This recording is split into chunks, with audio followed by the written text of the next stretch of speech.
Hey guys, మీకు gas యొక్క subsidy డబ్బులు పడడం లేదా, ఒకవేళ ఫ్యూచర్లో ఇది ఆగకుండా ఉండాలంటే నేను చెప్పినటువంటి ప్రాసెస్ మీ మొబైల్ లేదా మీ ఇంటి దగ్గర అయితే చేసుకోవచ్చు. ముందుగా మీరు మీ మొబైల్లో ప్లే స్టోర్ ఓపెన్ చేసి మీరు వాడుతున్నటువంటి గ్యాస్ యొక్క కంపెనీ నేమ్ ఎంటర్ చేయండి, హెచ్పి ఇండియన్ అలా. ఆ తర్వాత మీకు పైన చూపించినటువంటి అప్లికేషన్ అయితే డౌన్లోడ్ చేసుకోండి. దీంతో పాటు మీరు మీ మొబైల్లో ఇంకొక అప్లికేషన్ అయితే ఎక్కించాల్సి ఉంటుంది. Aadhaar face ID recognition app అనేది ఎక్కించాలి. మీరు ఈ రెండు అప్లికేషన్లు ఇన్స్టాల్ చేసిన తర్వాత మీ యొక్క కన్స్యూమర్ నెంబరు అదే విధంగా మీ డీటెయిల్స్ అయితే ఎంటర్ చేయండి.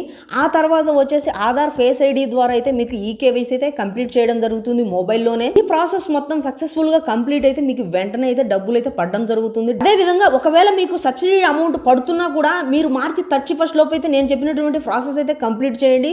మీకు డబ్బులు పడడం ఆగకుండా అయితే ఉంటుంది. ఒకవేళ మీకు ఇంకా ఏమైనా సందేహాలు సలహాలు ఉంటే నేను ఇక్కడ స్క్రీన్ మీద చూపించినటువంటి నెంబర్ కు కాల్ చేసి అయితే సంప్రదించవచ్చు. గైస్, ఇలాంటి లేటెస్ట్ ఇన్ఫర్మేషన్ ఎప్పటికప్పుడు తెలుసుకోవాలంటే మన యూట్యూబ్ ఛానల్ సబ్స్క్రైబ్ చేసుకోండి. అదే విధంగా మన ఇన్స్టా పేజ్ ని ఫాలో చేసి పెట్టుకోండి.